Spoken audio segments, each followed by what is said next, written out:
पंजाब चुनाव के लिए अकाली दल ने जनता को लुभाने के लिए बड़े ऐलान किए। अकाली दल के नेता सुखबीर सिंह बादल ने कहा, पंजाब में हमारी सरकार बनी तो 400 यूनिट बिजली फ्री देंगे, 5 साल में 1 लाख सरकारी नौकरी और पंजाब में कृषि कानून लागू नहीं करने का भी ऐलान किया।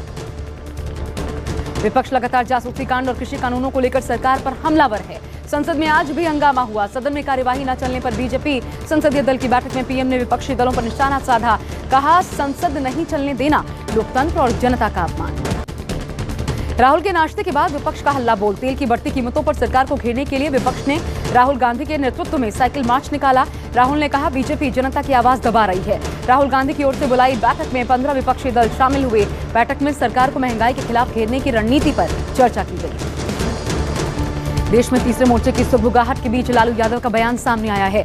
लालू प्रसाद यादव ने कहा, तीसरे मोर्चे की तैयारी अच्छी बात है, जनता के पास विकल्प होना चाहिए। अपने बेटे तेजस्वी की तारीफ करते हुए लालू ने कहा, अकेले तेजस्वी ने एनडीए को परेशान कर दिया। दिल्ली में गृह मंत्री अमित शाह से एनसीपी सुप्रीमो शरद पवार ने मुलाकात की।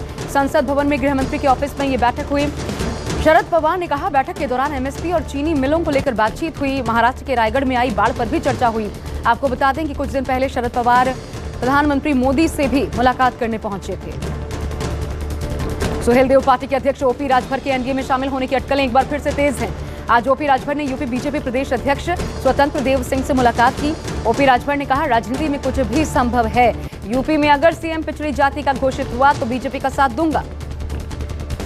बीएसपी और एसपी के ब्राह्मण कार्ड के बाद अब कांग्रेस ने दलित दांव चल दिया है। यूपी में ब्राह्मणों से ज्यादा दलित मतदाताओं को लेकर कांग्रेस ने रणनीति तैयार की है।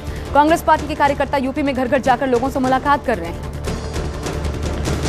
पीएम मोदी ने पीएम गरीब कल्याण योजना के तहत गुजरात के लाभार्थियों के साथ बातचीत की। वीडियो कॉन्फ्रेंसिंग के जरिए कार्यक्रम को संबोधित करते हुए पीएम मोदी ने कहा, हर संभव मदद करना ही हमारा मकसद है। पीएम मोदी बोले, देश ने किसी को भूखा नहीं सोने दिया। 15 अगस्त को पीएम मोदी ओलंपिक में भाग लेने वाले खिलाड़ियों से मुलाकात करेंगे। पीएम मोदी की तरफ से खिलाड़ियों को न्योता भेजा जाएगा। ओलंपिक के सभी खिलाड़ी लाल किले पर विशेष मेहमान होंगे। दिल्ली सरकार ने विधायकों को गुड न्यूज दी है। विधायकों की सैलरी में केजरीवाल सरकार ने बम्पर बढ़ोतरी का फैसला लिया है। नए फैसले के मुताबिक अब दिल्ली में एक विधायक को हर महीने 54,000 की जगह 90,000 रुपए तनख्वाह मिलेगी। इसमें सैलरी और भत्ता सब कुछ शामिल है। जम्मू कश्मीर के कठुआ में सेना का हेलीकॉप्टर क्रैश हो गया। कठुआ के रणजीत सागर डैम के पास यह हादसा हुआ। हेलीकॉप्टर में 3 अधिकारी सवार थे। हादसे में 2 अधिकारी लापता हो गए, एक को सुरक्षित बचा लिया गया। अधिकारियों की तलाश के लिए सर्च ऑपरेशन जारी है।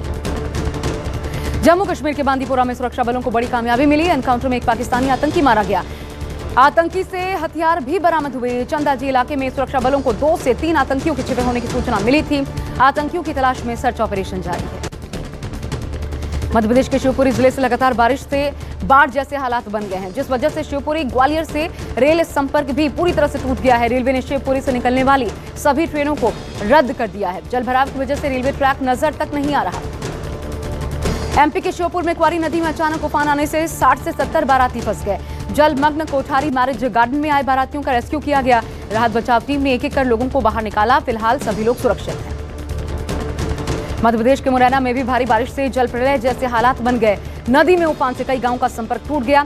जानकारी के मुताबिक करीब 6 गांवों में सैकड़ों लोग बाढ़ में फंसे हुए हैं। राहत बचाव कार्य लगातार जारी है। मौसम विभाग ने भारी बारिश का रेड अलर्ट जारी कर दिया है।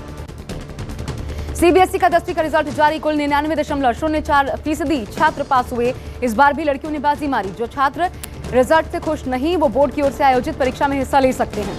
ये परीक्षा 16 अगस्त से 15 सितंबर के बीच होगी। महाराष्ट्र में भी 12वीं का रिजल्ट घोषित कर दिया गया है। कोरोना को लेकर देश में राहत की खबर। 6 दिनों बाद कोरोना का संक्रमण थोड़ा कम दिखा। आंकड़ों के मुताबिक 24 घंटे में 30,549 नए कोरोना के केस सामने आए। एक दिन में 422 लोगों की जान गई। एक दिन में 61,09,000 टीके लगाए गए। देश भर में अब तक कुल 47,85,00,000 से ज्यादा का वैक्सीनेशन हो चुका है। सेमीफाइनल में भारतीय हॉकी टीम बेल्जियम से हार गई, लेकिन अभी टीम से कांस्य पदक की उम्मीद बरकरार है। दूसरे सेमीफाइनल में जो टीम हारेगी उससे भारत की भिड़ंत होगी। हार के बाद पीएम मोदी ने टीम का हौसला बढ़ाते हुए कहा, हार जीत जीवन का हिस्सा है। हॉकी टीम ने अपना सर्वश्रेष्ठ दिया।